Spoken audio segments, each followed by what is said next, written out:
tighten by pulling on the loose end of the strap. Open your seatbelt, lift the metal flap. For your safety and the safety of those around you, please.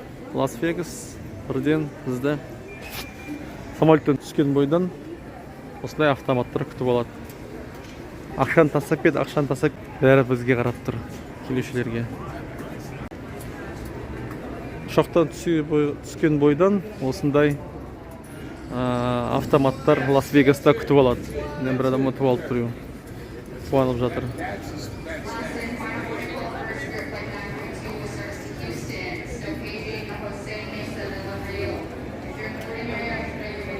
Қазір багажымызды аламыз. Сосын Лас-Вегастың орталығына қонақ үйімізге барамыз. Лас-Вегасқа қош келдік. Аэропортында осындай азартный ойындардың, құмар ойындардың бүкіл автоматтары тұр. Әр гейттің жағында тұр. Тек қана бір жерде емес, жан-жағында. Аяқта бөлек жабық тұр. What happens here only happens here. Что случится здесь, то случится здесь. Багажымызды алайық. Так, біздікі Spirit Airlines, Delta, Spirit'ті ар жағында өдем. American Airlines, Delta Airlines, енді Spirit'ті тауып алу керек. Так, Delta тоже біздікі қайда? Біздікі мынау тұр. Охаридан келген Spirit Airlines'дікі, бірақ әлі затты багаж түсірмепті. Күтеміз енді. Лас-Вегасқа келдік. Мынау аэропортының іші. Кіргеннен бастап автомат ойындар.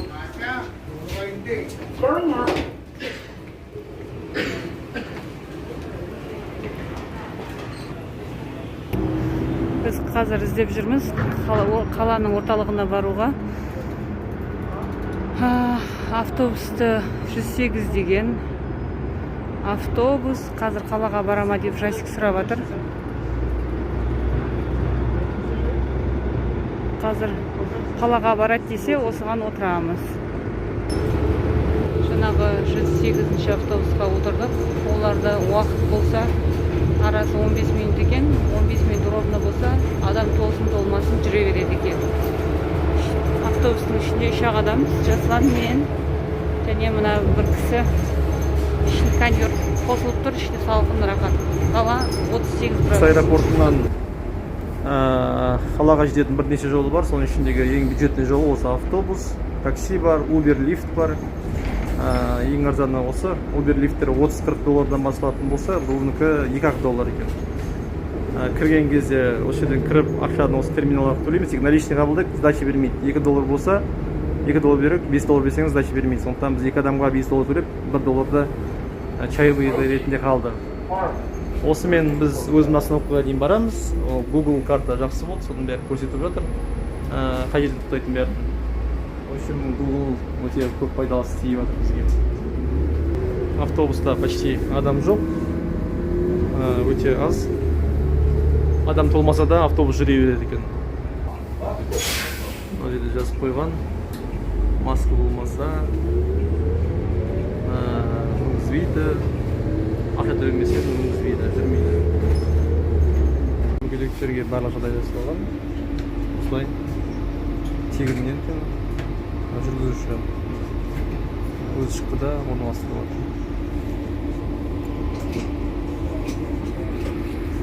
Бекітіп қойып жатыр, коляска жазып кетпесін деп. Мүгедек кісі өзінің қолындағы мүгедектер растайтын құжатын көрсетіп еді. Ол ақша төлемейді. Басқаларды ақша төлемесе мінбейді. Жоқ, адам өзі тұр деді, маған неқа отыры сол деді жаңа. Бекітіп қойған түрі. Келесі остановкаға жетеміз. Шиқылдап жатқан белгі ол коляска мінгізетін траптың болса, трапты жиналды даладағы Невададағы Лас-Вегастың ЛРТ-сі күшті екен. Прям бір 22-ші ғасырдағыдай. Көрінбейді екен ол. Лас-Вегастың бір ерекшелігі, жаңа келе жатсақ біз бір үйсіз адам жатып телефон зарядтап отыр екен. Сөйтсем қарасам, көшенің бойында розеткалар бар екен. Телефонын зарядтап алуға осындай қызықты тоқ бар. Американский тоқтар, но біздің тоқтар келмейді, 2 жіңішке сым. Осы жерге отырып қойып, бүкіл ғимараттың бойынан осыға дейін, анаяққа дейін сондай зарядтайтын тоқ қосатын мүмкіндігі бар. Ана үйсіз адам өзінің телефонын зарядтап отыр. Өте жақсы жағдай жасалған екен. Тоқ іздеп жүрмейсіздер. Лас-Вегасқа келсеңіздер сондай мүмкіндік бар. Біз гостиницаға келдік, Лас-Вегастағы. Қазір қыз келеді деп соны күтіп отырмыз. Ресепшнда күтіп отырмыз.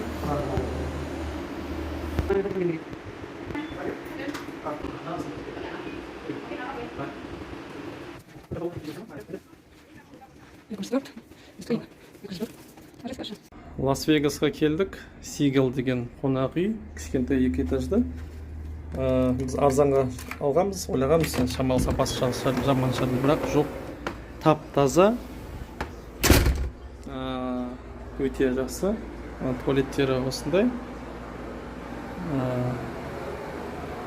Кәдімгі американский душ.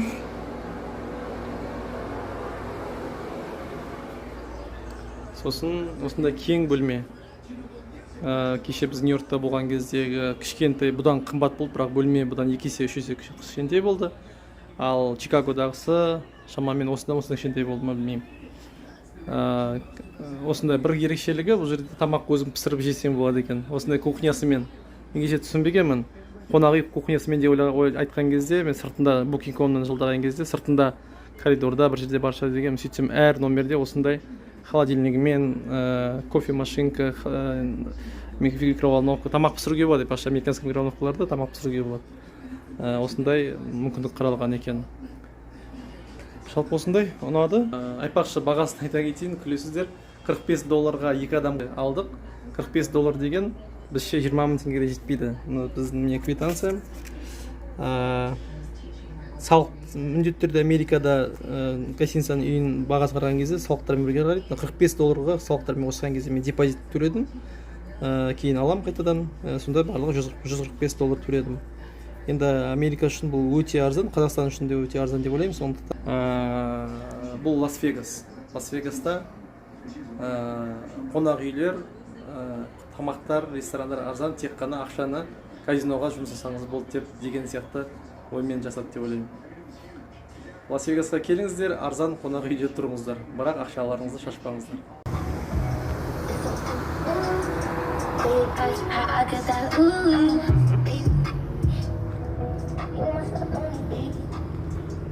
Америкада бір ерекшелік, егерде тамақпен бірге кола бір әсе алатын болсаңыз, құйылмалы, бір рет сатып алсаңыз, қалған қайта-қайта тегін іше беруге болады. Яғни біз жаңа бір кола заказ бердік, мұзбен, осымыз тағы құйып бершісіне деп айтқан кезде, жоқ екіншіден құйып берді. Бірақ счетта тек біреу ғана жазылады. Яғни тамағымыз жаңа $13.29, сосын коламыз, бір кола $3.49.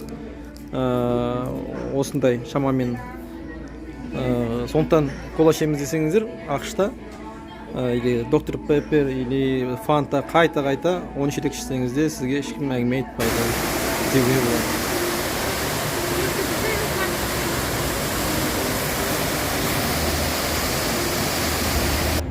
болады. Венецианский стильдегі казино.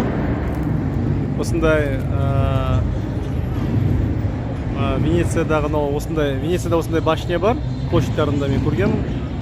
Ол гондолерлер, гондолы сөйтіп мінгізіп қасенеді. Бағасын қазір сұрап көрерміз, қанша екенін. Өте әдемі екен. Қазір неде Лас-Вегас өте ыстық, бірақ осының қасына келіп едік, кәдімгідей салқынын сезініп тұрмыз. Міне осы гондолы. Кеше Түркістандағы гондолы деп отқаны, ол гондолы емес, даже формасына сәйкес келмейді. Екіншіден гондолалар немен моторлы қайықпен жасастырмау керек. Гондолалар осындай болады. Бірақ мен Венецияда көрген гондолы бұдан да адамдар көп сияды.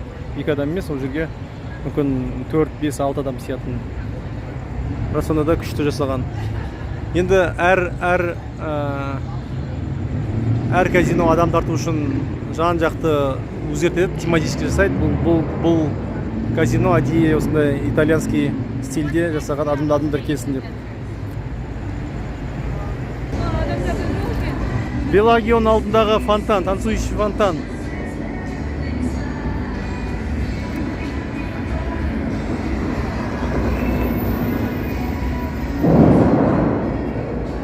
Ё-моё.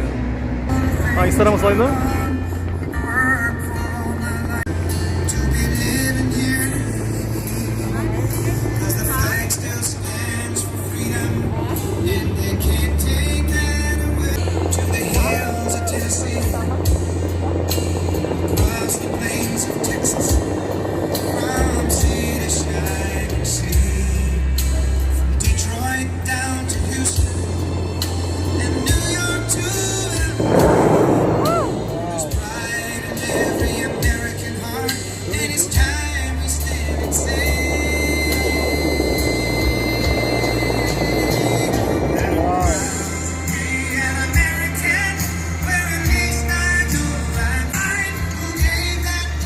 Классно.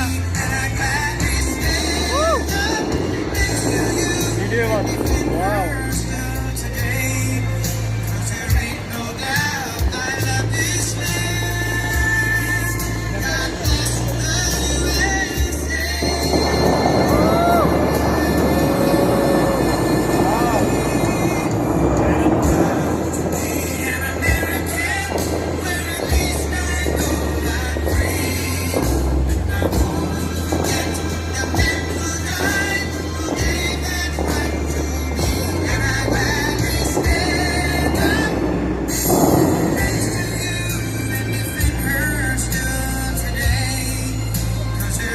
Белагион алдындағы танцующий фонтан.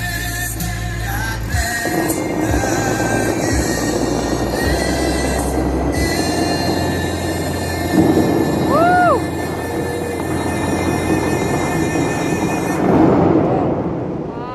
Супер.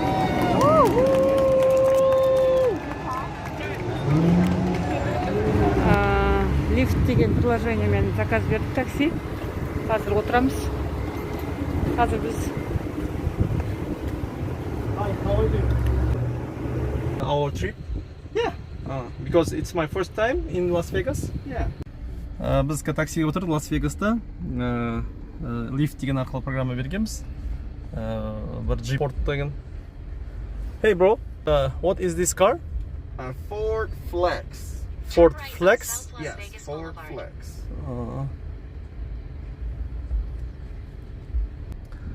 Таксилер өте ыңғайлы екен. Vent's open. Oh, your vent open so you can just Ah, open it. okay, Yeah. okay, I see. Yep, that way if you can get some air. Thank you. Yeah, you But I don't like the AC. So Oh, okay. You know, like you can close it then. Close yes, it back uh-huh. then, buddy. yesterday I drank Coke with ice, so I think I have cold. Oh yeah. In my country, we don't drink Coke much ices. Yeah, you just drink it regular, huh? Yes. Yeah, yeah. Everything in America is cold. Yeah, else everything is cold. In the buildings, Yeah, cold. everything else is Coke's cold. So So you're going to the pawn shop from Pawn Stars, the show? yes, Yeah. it's a famous pawn shop Yeah, the in the Las famous pawn Vegas. shop, So yeah, yeah, I saw yeah. in the movie. So Yeah. I want to visit it to see Yep. it. Yep, that's where you're going. Okay, I got you. I know where you're going. So I think it's a main place where I wanted to visit Yeah. in the Las Vegas. We don't have money for casinos, so it's easy to to go just in the pawn shop and see it. Yeah, yeah, I know exactly where you're going. Are you local? Yeah, been here. I'm from Los Angeles originally, but I've been here 18 years, so I've been here half my life. Ah, okay. So yeah, I'm a local. Downtown Las Vegas. So you're going downtown. Yep. It's end of a Las Vegas trip. Yep. Uh, It's end of. You're past the Las Vegas Strip, so you're going to be downtown. It's still going to be on Las Vegas Boulevard. The street name is Las Vegas Boulevard. Las But Vegas yeah, Boulevard. You're going downtown. Yeah. Okay. Circus Drive. Man, yeah, I know geography. I know other countries. Yeah. You I've so heard you about study it. well in the school. Yeah, yes, yeah. Don't know about the location Yeah, about yeah, Kazakhstan. exactly. Yeah, geography. Yeah, so I had a guy yesterday. So yesterday I have a guy. He's from Turkey.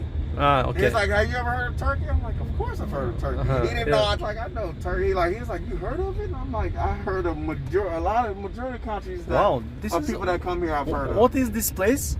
You can go there. It's a military like place. You can go there. You can shoot guns and stuff. So we can see watch it, yeah? Yeah, you can go there and shoot like machine guns and stuff like that.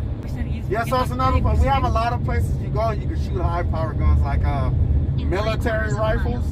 Yeah, so you can go there So and we shoot can military rifles. we can try it. Yeah. Yes. Oh yeah. And what do you know about Kazakhstan? I don't know much about it, but I just know I've heard of it. Do you know the capital of our country? Capital of our Oh, country. you said, do I know the capital? No. You don't know. No. Okay. It's okay. We have a good boxing teams. For example, Triple G. Did you know Triple G? Yeah. Boxer man. Yeah. He's from our country. Really? Yes. You didn't didn't know know? I did not know that. Ah. I didn't know that. We love him. no. He's a great boxer man. Yeah, one of the best of all time. Yeah. Gennady Golovkin. Yeah. You know him? I know everybody know Triple G. You know how big Triple G is in Oh, America? everyone knows. Yeah. Everybody knows Oh, Triple G is. when I was in US in 2016 and I asked some people, they didn't know about Triple G. Yeah, Triple G and he fought Canelo Alvarez and everything. Yeah, everybody knows Triple G is. Is he really good boxer man in US? Use the right lane to turn Oh, left. big time. Yes. You gotta Oh. remember, we're one of the biggest places where you bet and stuff here. You know, you bet the fights and things like that. Bet sports, bet fights. Yes, bro. Oh, he's huge here. Turn right on West Oh, White Yes, Avenue. and his behavior is the best. Las Vegas is the biggest boxing city in America. Like, Ah. it's where all majority of fights in America that happen in America, they come here. So you yeah. have much boxing in Yeah, in so this. you have a lot. Yes. Yeah. And do you know our singer, famous Dimash? Dimash. I've It's not heard of You know, Las Vegas. Yeah, man. okay. Oh yeah, you get big fights here, then you get New York at like Madison Square Garden. But yeah, man, we are. Yes, UFC and boxing, we're where it's at, man. Yeah, UFC and boxing here. Oh yeah. It's Charleston Boulevard. Yeah, I'm about to Google. When I drop you off, I'm gonna Google. I'm gonna look it up because I know he's fought here before. Yeah. Атақты Lombard pawn You've shop. arrived at your destination. Biz көбінесе телевизия көретінбіз. So I'm gonna come in here pulling, and you're going right there. No, Okay. your choice. Thank you, Dan. Oh, you're welcome, buddy.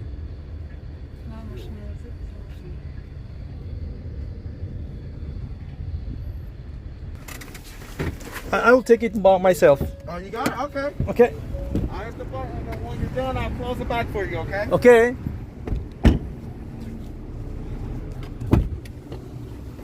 So you close yourself? Yeah. Okay, bye. Thank you. Thank you. Bye Dan. Thank you.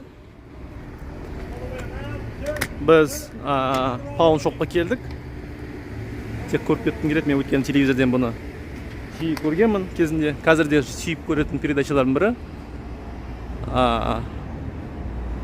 Осы жігіттің ломбарды өте жиі көреміз. Осы жерге келдім. Впервые поели настоящие начосы и буррито. Вроде жаман емес, жақсы, керемет, кинодағыдай. Дәмінде жақсы. Мынау бірақ буррито біздің шаурмаға жетпейтін сияқты.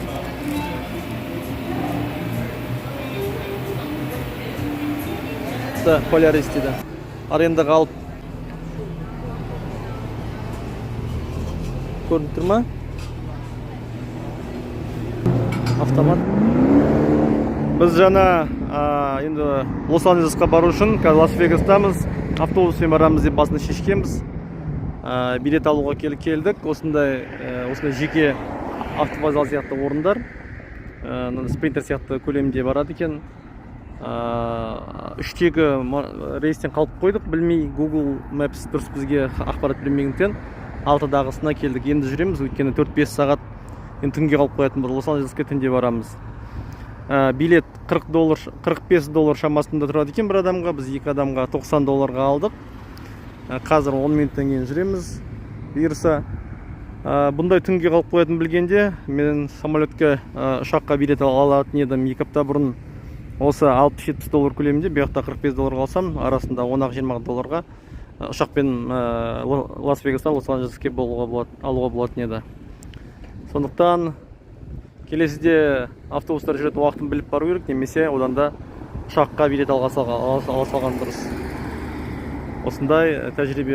Егер де Лас-Вегастан Лос-Анджелеске баратын болсаңыздар, мен ойымша ұшақ өте дұрыс шешім болады деп ойлаймын. Немесе машинаны арендаға алып, сонымен жету керек. Лос-Анджелеске келіп қалдық. Бүгін машинаның көрші ел Мексиканың азаматтары тек испанша мексиканша сөйлесіп отыр. Лос-Анджелеске келіп қалдық.